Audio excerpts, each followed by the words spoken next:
have a BEng honours in automation and digital manufacturing and a higher diploma in automation and digital manufacturing.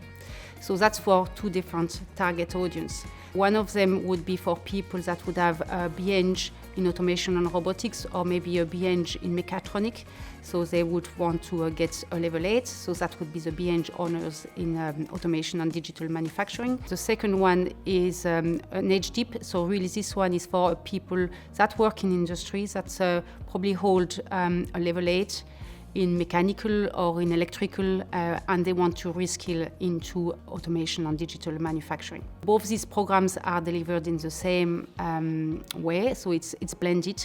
So there's 2 evenings online, and then they come 1 day a week on campus to do really hands-on work in the laboratories. What's very important about these programs as well, integrated in the programs, they're actually certified training. As part of the program, students actually can avail of the facilities in Thermo King. So Thermo King invested a lot of money in an automation center, and the certified training are actually delivered in that center. A lot of what we do is actually project work or laboratory work. So we try to give students as many tools as possible to bring back to their company. So we try to use software, we try to use equipment.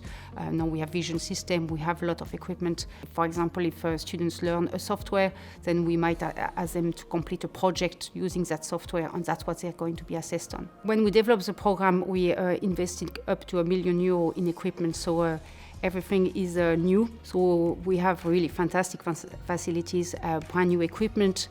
We have 5 robotic cells, we have cobots, we have mobile platforms, we have virtual reality goggles. Boston Scientific wanted to make sure that people would be trained on the equipment that they use in their company, so they are donating us the actual rigs with the proper equipment. For the BEng honours in automation and digital manufacturing, the entry requirement is a level 7, either in automation and robotics or mechatronic. For the HDIP in automation and digital manufacturing, the entry requirement is a level 8. So it's a conversion program, so you would need a level 8 in either, for example, mechanical, electrical. Of course, having some experience in the manufacturing industry is important. Progression opportunity, we have a master's in automation and digital manufacturing, which is a work-based master's. Career opportunities are huge. Our partners have worked with us on developing these programs, because what they find is there's a lot of engineers out there in industry that needs to be reskilled or upskilled to support their company in the digital manufacturing industry 4.0. So these programs have all the modules and that companies feel are required. That's really what the program is for. It's very targeted for this particular profile.